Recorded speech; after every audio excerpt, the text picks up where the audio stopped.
வணக்கம். குரு பிரம்மா, குரு விஷ்ணு, குருதேவ மகேஸ்வரா, குரு சாட்சாத் பரபிரம்மம் தஸ்மை ஸ்ரீ குருவே நமஹ. கடவுள் அருள் டிவி நேயர்களுக்கு அன்பு வணக்கங்கள். நான் உங்கள் நண்பன் doctor K.R. Ramesh, Prajapati financial astrologer. வணக்கம் நண்பர்களே. பலவிதமான சுவையான கிரக மூவ்மெண்ட்டுகள்லாம் நார்மலாக நடந்துகிட்டு இருக்கோம் செலஸ்டியல் சிஸ்டம் உடைய வானவெளியில். அப்படிப்பட்ட வானவெளி வேடிக்கைகளிலே சில போது ஒரு 10க்கு 10 ரூமில் எல்லாரையும் அடைச்சி வச்சு அதுக்கப்புறம் மூவ் பண்ணால் எப்படி இருக்கும் அப்படிங்கிற மாதிரி எல்லா கிரகங்களும் ஒரு கட்டத்துக்குள்ளே, ஒரு ராசி கட்டத்துக்குள்ளே அமைவதும் அவர்கள் திருப்பி விலகி செல்வதும் ஒரு வழக்கமான ஒரு விஷயமாக நடந்து கொண்டு இருக்கிறது. இதற்கு முன்னே நாம் பார்த்துருக்கிறோம். கோவிடுக்கு முன்னாடி 2016-17 அந்த ரேஞ்சில் பார்க்கும்போது தனுசு ராசிக்குள்ளார அனைத்து விதமான கிரகங்களும் ஒரு சேர்க்கையை கொண்டு வந்தது. ஆனால் அந்த இடம் போராட்ட களம் தனுசு அப்படிங்கும்போது அந்த போராட்ட களத்தினுடைய எஃபெக்ட்டு அந்த இடத்தில் தான் மகாபாரதம் என்ற போர் என்ற உச்ச காலத்திலே இருந்தது. அந்த 14 நாள் போர் இருந்தது அப்படிங்கிற அந்த எஃபெக்ட்டு. அப்புறம் கண்டினியூஸாக 3 கிரகணங்கள் வந்தது. அந்த கிரகணங்களினால் ஒரு எஃபெக்ட்டுன்னு நிறைய எஃபெக்டை அடிஷ்னலாக போட்டுக்கிட்டோம். அதுலேயும் குருவும் சனியும் பார்த்து கொண்ட எஃபெக்டில் வரக்கூடிய சுனாமி மாதிரி விஷயங்கள், இப்படி பலவிதமான கிரக மாற்றங்களே இந்த கிரகங்கள் தன்னுடைய பரிமாற்றங்களினாலும் பார்வைகளினாலும் ஏற்படுத்தக்கூடிய விஷயங்களை நம்ம பார்ப்போம். அப்படி பார்த்தபோது தான் நிறைய நேச்சுரல் கெலாமிட்டி அப்படின்னு சொல்லுவோம், இயற்கை அழிவுகள் அப்படின்லாம் உண்டு. நம்ம எதிர்பாராத விஷயங்களெல்லாம் நடந்தது அப்படின்னு பார்க்குறோம். இப்படிப்பட்ட நிகழ்வான ஒரு விஷயந்தான் இப்போது மார்ச் 30 மீன ராசிக்குள்ளரே இதே மாதிரி சூரியன், சந்திரன், சனி, சுக்கிரன், ராகு மற்றும் புதன் இவர்களெல்லாம் சேர்கிறார்கள். இந்த ராகு சாயா கிரகம் எடுத்துக்கிட்டோம்னா மற்ற 5 கிரகங்கள் ஒன்றாய் சேர்வது அப்படின்னு வைத்துக்கொள்ளலாம். எப்போ சூரியன், சந்திரன், ராகுவுடன் தொடர்பு வந்ததோ அன்றைக்கி கிரகணம்னு பேர், சூரிய கிரகணம் வந்துடும் அன்றைக்கி. அதனால் அந்த டேயில் சூரிய கிரகணம், ஆனால் இந்தியாவில் தெரியாது. ஆனாலும் கிரகணோட எஃபெக்ட் இருக்குமானா இருக்கும் அப்படின்னு வச்சுக்கணும். ரெண்டாவது முக்கியமான விஷயம், இதில் புதன் அப்படின்னு ஒரு நீச்ச கதி அப்படின்னு போவார். அதனுடைய தன்மையை இழக்கக்கூடிய அவர் வக்கரகதியிலே நீச்சமாகிறார் அப்படின்னு பார்க்குறோம். சுக்கிரனானவர் உச்சகதிக்கு போவர், அவரும் வக்கரகதியில் இருக்கிறார்னு பார்க்கிறோம். சனி என்ற பகவான் கும்பராசியிலிருந்து 29 30 உள்ளார், அப்போ தான் வீட்டுக்குள்ளே நுழையிறார் அப்படின்னு 30 உள்ளே வருவார். இப்படி எல்லாருமே அந்த காலகட்டங்கள் ரொம்ப வித்தியாசமான நாட்களில் இருக்குது. அதில் இன்னும் சுவையானது என்னென்னா, இந்த வீட்டுக்குரிய எங்கே உட்காந்துருக்கிறார் அப்படின்னு பார்த்தா 3ஆம் இடம்னு சொல்லக்கூடிய இடத்துல, இந்த வீட்டினுடைய 3ஆம் இடம் முயற்சி ஸ்தானம் அப்படிங்கிற இடம், அங்கே குரு அமர்ந்திருப்பார். அப்போ குருவுடைய அமர்ந்தல் இவருடைய பரிவர்த்தனை யோகம்னு சொல்லுவாங்க. சுக்கிரனுக்கும் குருவுக்கும்லாம் பரிவர்த்தனை ஒருத்தர் வீட்டில் மாற்றி உட்கார்ந்துருக்கிறது. அப்படிங்கிற போது மாற்றி உட்காரக்கூடிய சுக்கிரனுடைய வீடு வக்ரம் என்ற இடத்துல அமர்ந்திருப்பதும், குருவானவர் 3ஆம் இடத்துல ரிஷபத்தில் அமர்ந்திருப்பதும் எப்படி நமக்கு எஃபெக்ட் இருக்கும் அப்படிங்கிறது நம்ம பார்க்க வேண்டியிருக்கு. இவங்க எல்லாரையுமே, இந்த கிரகங்கள் எல்லாரையுமே, கேதுன்னு ஒரு கிரகம் இருக்குது.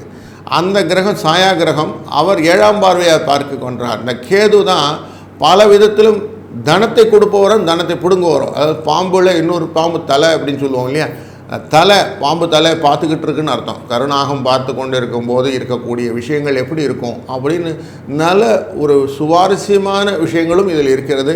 இதனால் ஒரு பயம் வரும், எங்களுக்கு எப்படி இருக்கும் அப்படின்னு ஒவ்வொருத்தரும் கேட்போம் இல்லையா. எங்கள் ராசி நல்லா இருக்குதுங்களா, மீன ராசிக்குள்ளே இத்தனை பேர் அமகலம் பண்ணால் மீன ராசி நல்லா இருக்குமா அப்படின்லாம் ஒரு கேள்வி வரும். அப்படிப்பட்ட கேள்விகளுக்கு நாம் தொடர்ந்து பதிலை ராசிகள் வழியாக பார்ப்போம். வணக்கம் மகர ராசி அன்பர்களே. சரராசிக்காரரான நீங்கள் எதையுமே வேகமாக செய்ய வேண்டும், எதையுமே இப்போ அப்படி இப்படின்னு மாற்றி செய்யக்கூடியவர்கள் இப்படின்னு நிறைய விஷயங்களை போட்டுக்கொண்டு அந்த வேலை எவ்வளோ கொடுத்தாலும் செஞ்சு அதில் எப்படியானா உங்களுடைய ப்ரெசன்ஸை காட்டணும் அப்படிங்கிறதுல ரொம்ப பர்டிகுலராக இருக்கக்கூடியவர்கள். உத்திராட நட்சத்திரம், திருவோண நட்சத்திரம், அவிட்ட நட்சத்திரம் என்ற 3 நட்சத்திரத்தையும் ஒன்றா சூரியன், சந்திரன் மற்றும் செவ்வாய் அப்படி 3 நட்சத்திர சாரத்தையும் கொண்டவர் நீங்கள். அதனால் எதையுமே தைரியத்தோடு சமாளிக்கக்கூடிய ஆசாமிகள். உங்களுக்கு இப்போ 5ஆம் இடத்தில் இருக்கக்கூடியது குரு, 6ஆம் இடத்தில் இருக்கக்கூடிய செவ்வாய் மற்றும் 9ஆம் இடத்தில் இருக்கக்கூடிய கேது. இந்த சினரியோவில் இருக்கும்போது உங்களுடைய முயற்சி ஸ்தானம், வெற்றி ஸ்தானம், அப்படிங்கிற இடத்துல பார்த்தீங்கன்னா 3ஆம் இடம். அந்த 3ஆம் இடத்துக்குள்ளேயே உங்களுக்கு 7ஆம் அதிபதியும் அங்கிறதுக்காக 8க்குரியவரும் அங்கே தான் போய் உட்கார போகிறார். உங்களுடைய 6ஆம் அதிபதி மற்றும் 9ஆம் அதிபதியும் அங்கே தான் அமர போகிறார். 5 10க்குரியவர் அங்கே தான் அமர போகிறார். எப்படின்னு பார்த்தோம்னா ஈவன் உங்கள் ராசிநாதனே அங்கே தான் போய் அமர போகிறார். இப்போ 5 கிரகங்கள் ஒன்றாக சேர்ந்து அமர போகிற சூழ்நிலை. சூரியன், சந்திரன், புதன், சுக்கிரன், சனி மற்றும் ராகு அங்கே 5 பேர் சேருவாங்க. ராமாயணத்தில் சொல்லுவாங்க ஐவரோடன் அறுவரானோன்னு குகனை சேர்த்து சொல்வார் இல்லையா, அந்த மாதிரி சனி பகவான் அங்கே வந்து உட்கார்ந்த நாட்களுக்கு அப்புறம் பார்த்திங்கன்னா அறுவராக மாறிவிட்ட ஒரு சூழ்நிலையிலே மார்ச் 30ஆம் தேதி ஆன இன்று ஒரு பெரிய ஒரு விஷயம் நடக்கிறது. 6 கிரக சேர்க்கை அப்படின்னாக்க 7ஆம் அதிபதி அங்கே அமர்வது மாரகஸ்தானாதிபதி அப்படிங்கிற விஷயத்தில் பார்த்தா சந்திரன் அமர்வது உங்களுக்கு எப்படி இருக்கும் அப்படின்னா 3ல் அமர்வதனாலே உங்களுக்கு பணம் வரும். ஏற்கனவே 5ல் அமர்ந்தக்கூடியவர் பரிவர்த்தனை யோகத்தில் அமர்ந்தக்கூடிய குரு சுக்கிரன் அப்படின்னு பார்த்தீங்கன்னா இவர்களாலும் பண வரவு உண்டு. 5க்குரியவன் அப்படி அமர்ந்திருக்கிறாரே பரவாயில்ல. 4 12க்குரியவர் எங்கே இருக்குன்னா அவர் 8ல் 6ல் அமர்ந்திருக்கிறார். 6ல் மறைந்து போகிறார் அப்படின்னு சொன்னால் அவர் மாரகாதிபதி மறைவது ரொம்ப நல்லது. அப்போ அவர் லாபஸ்தானாதிபதி 6ல் அமர்வது உங்களுக்கு செவ்வாய், அது லக்ஷ்மி கடாட்சத்தை கொடுக்கும். பணம் அதனாலேயும் வரும். ஸோ பைசா வரத்துக்கு நிறைய வாய்ப்பு இருக்குதுன்னு வச்சுக்கலாம். கொஞ்சம் 6க்குரியவன் 10க்குரியவன் பார்க்கும்போது 6 9க்குரிய புதனானவர் வக்ரகதி அப்படிங்கிற சினாரியோவில் இருக்கிறார் 3ஆம் இடத்துல. அப்போது புத்தி கொஞ்சம் தடுமாற்றங்கள் இருக்கும்னு புரிஞ்சுக்கலாம். ஸோ எதையுமே கொஞ்சம் யோசித்து செஞ்சுட்டிங்கன்னா போதும், மற்றபடி சௌக்கியமாக இருக்கலாம் அப்படிங்கிறதுக்கு தான் சுக்கிரன் அங்கே அமர்ந்திருக்கிறார். சுக்கிரன் 3ஆம் இடத்தில் அமர்வது நல்லதை கொடுக்கும். 5 10க்குரியவன் 3ஆம் இடத்தில் அமர்ந்தால் நல்ல விஷயங்கள் நடக்கும் அப்படின்னு சொல்லிடுது. இவ்வளவு காலமாக உங்களை படுத்தி கொண்டிருந்த உங்களோட ராசிநாதனானவர் 7.5 சனி அப்படிங்கிறத விட்டுட்டு இங்கே வந்து உட்கார்றதுனால இவராலையும் உங்களுக்கு லாபம் உண்டு.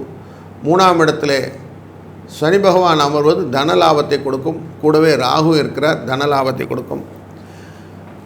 இந்த சேர்க்கையின் போது ஒரு விஷயம் நடக்கிறது, சூரிய கிரகணம் அப்படின்னு. இங்கே தெரியல, இந்தியாவில் தெரியாது, இருந்தாலும் அதனுடைய எஃபெக்ட் இருக்குமானா இருக்கும். எப்படி இருக்குன்னா சூரிய கிரகணம் உங்களை பொறுத்த வரைக்கும் பாதிக்குமானா பாதிக்காது. ஏன் பாதிக்காதுன்னா அவர் 7 8 சேர்க்கை அப்படின்னா களத்திரத்தில் கொஞ்சம் வந்து உடம்பை பாதிக்கும். அது மூலியம் கொஞ்சம் செலவுகளை வைக்கும், அவ்வளோதான். கொஞ்சம் ஒரு 90 நாளைக்கு அவங்களுடைய ஹெல்த்து ரிலேட்டடாக கொஞ்சம் பார்த்துக்கிட்டிங்கன்னா பெட்டர். உங்களுக்கு நடக்கக்கூடிய காலங்களிலே வரவு ஜாஸ்தியாக இருக்கும், செலவு கம்மியாக இருக்கும்ன்ற இண்டிகேஷனை நீங்கள் அன்றைக்கி எடுத்துக்கலாம். தன லாபத்தை அதிகப்படுத்தக்கூடிய சினாரியோ நிறைய இருக்கும். ஏன்னா உங்களுடைய ராசிநாதனே தான் அவங்களுக்கு மாரகாதிபதி, அவர் 3ஆம் இடத்துல போய் அமர்கிறார். ஸோ பணம் வரத்துக்கு பாதகங்களை ஏற்படுத்தக்கூடிய சினாரியோ வந்து கம்மியாயிடும். அப்போது உங்களுக்கு வரவுகள் ஜாஸ்தி இருக்கும். உழைத்தால் பணம் அப்படின்னு சொல்லுவோம் இல்லையா, எவ்வளோக்கு எவ்வளோ உழைக்கிறீங்களோ அவ்வளோக்கு எவ்வளோ பணம் வரணும் அப்படின்னா உழைப்பு ஜாஸ்தி போட போட உங்களுக்கு பணம் வந்துக்கிட்டே இருக்கும். அதுலேயும் குறிப்பாக நீங்கள் காலை வேலையில் சீக்கிரம் எழுந்துக்கிற ஆசாமி, கொஞ்சம் வேலையெல்லாம் கடகடன் முடிச்சு கொடுத்துக்கூட ஆசாமி, அப்படி வேலைகளெல்லாம் செய்யும்போது என்ன ஆகுறதுன்னா உங்களுடைய ஒர்க் ரிலேட்டட் மேட்டரெல்லாம் கரெக்டாக லைனப் பண்ணிவிட்டு நீங்கள் அதுக்கப்புறம் ப்ரொசீட் பண்ணுறீங்க. அப்போது என்ன ஆகுறது, உங்களுக்கு அடுத்தடுத்து என்ன நடக்கணுன்ற கன்ஸ்ட்ரக்டிவ் ஒர்க் தெரிய ஆரம்பிச்சிடுது. இதனாலே பண வரவு அப்படிங்கிற விஷயம் உங்களுக்கு ஏதான அகடவிடமாக சம்பாதிக்க முடியும். உங்கள்கிட்ட யாருன்னா கேஸ் போட்டிருந்தாங்க, கேஸு அவங்க தோற்று உங்கள்கிட்ட பணம் வந்துடும். ஹாஸ்பிட்டலில் எதனா படுத்திருந்தாங்க, இன்சூரன்ஸ் ரிலேட்டடாக பெனிஃபிட் வந்துடும். கொஞ்சம் கடன் கொடுத்துருந்தேன் சார், கேட்டால் வந்துடுமானா கேட்டால் கிடச்சிரும், ஒன்றும் பிரச்சனை இல்லை. நீங்கள் கொடுக்கறதுக்கும் பணம் கொடுத்தீங்கன்னா உங்களால் கொடுக்கவும் முடியும், உங்களால் வாங்கவும் முடியுங்கிற சீனரியும் நல்லாயிருக்கு.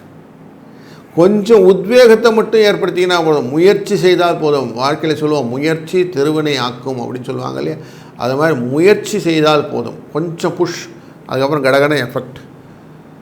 காரை ஸ்டார்ட் பண்ணும்போது அதனுடைய மோட்டர் ஃபஸ்ட்டு வந்து ஸ்டார்ட் பண்ணி விடும், அதுக்கப்புறம் இன்ஜின் ஸ்டார்ட் ஆகிடும். அது மாதிரி தான் மோட்டர் மட்டும் நீங்கள் ஸ்டார்ட் பண்ணால் போதும், அந்த ஃபஸ்ட்டு இனர்ஷியா அப்படின்வாங்க, அந்த ஃபஸ்ட்டு மூமெண்ட் மட்டும் கொடுங்க, மற்ற எல்லாம் ஆட்டோமேட்டிக்காக செலஸ்டியல் சிஸ்டம் பார்த்துக்கோன்னு மற்ற கிரகங்கள்லாம் உங்களை பார்த்துக்கிட்டு காவந்து பண்ணிடும் அப்படிங்கிறது நல்ல ஒரு செய்தியாக மனதில் கொள்ளுங்கள்.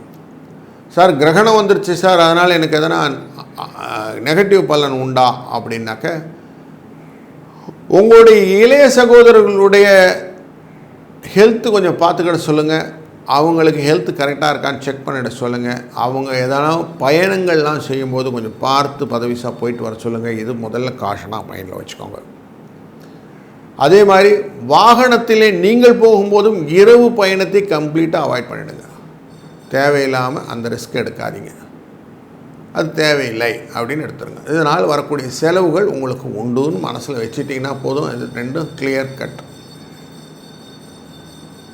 அதே மாதிரி உங்களுடைய ஒய்ஃப், ஹஸ்பண்ட் அண்ட் ஒய்ஃப் 2 பேருமே மெடிக்கல் செக்கப் அப்படிங்கிறத பண்ணிவிடுங்க. ஏன்னா 8ஆம் இடத்துக்காரரும் அமர்ந்திருப்பதனாலே அவசியம் போய் மெடிக்கல் செக்கப் பண்ணிக்கிறது ரொம்ப நல்லது. ஹெல்த் ரிலேட்டடான மெடிக்கல் ஹெல்த் செக்கப் பண்ணி உங்களுக்கு என்ன இருக்குதுன்னு பார்த்து அதுக்கான நோய் நாடல், நோய் முதல் நாடல்னு சொல்லுவான். அது மாதிரி நோய் கண்டுபிடித்து அதுக்கான சாப்பாடை முதலே சாப்பிட்டீங்கன்னா அங்கேயே அந்த செலவு கம்மியாக போயிடும். அப்போது கரெக்டாக அந்த இடத்துலையும் நீங்கள் கண்ட்ரோல் பண்ண முடியும் அப்படின்னு மனசில் வச்சுக்கிட்டிங்கன்னா, வரக்கூடிய விஷயங்களிலே வருமுன் காவாதான் வாழ்க்கை எரிமுன் வைத்தது ஒரு போடு கிளம்புன்னு சொல்லுவாங்க. எதையுமே முன்னாடி முன்னெச்சரிக்கையாக செய்யலைன்னா பஞ்சு எப்படி நெருப்பு பக்கத்தில் வச்சா பற்றிக்குமோ அந்த மாதிரி இருக்குன்றனால முன்னுக்கு முன்னாவே எல்லாத்தையும் செஞ்சுட்டிங்கன்னா கடகடன் முடிஞ்சிடும். இதுதான் உங்களுக்கு பரிகாரம்.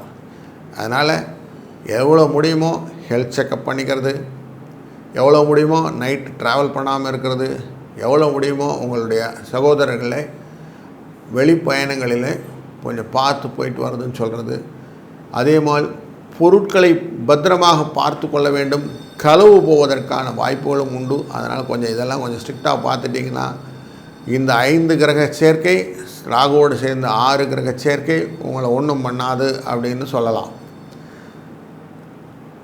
இந்த நாளிலே உங்களுக்கு பர்சன்டேஜ் வைஸ் பார்த்தீங்கன்னா ஒரு 80லேருந்து 85% உங்களுக்கு நல்லா இருக்குன்னே சொல்ல முடியும். அந்த அளவுக்கு ஒரு நல்ல ஒரு பலன்களை கொடுக்க ஒரு சேர்க்கை தான் இது. அதனால் பெருசாக பயப்படுறதுக்கு ஒன்றும் இல்லை. ஆஞ்சநேயர் அருளாலும் நவகிரகத்தின் அருளாலும் அனைத்து விதமான விஷயங்களும் உங்களுக்கு வாழ்க்கையிலே நல்லதே நடக்கட்டும். வாழ்க வளத்துடன். கடவுள் அருள் டிவியை பார்த்தமைக்க நன்றிகள். மேலும் இது போன்ற தகவல்களை தெரிந்து கொள்ள கடவுள் அருள் டிவியை சப்ஸ்கிரைப் செய்யுங்கள். மறக்காமல் பெல் ஐக்கானை கிளிக் செய்யுங்கள்.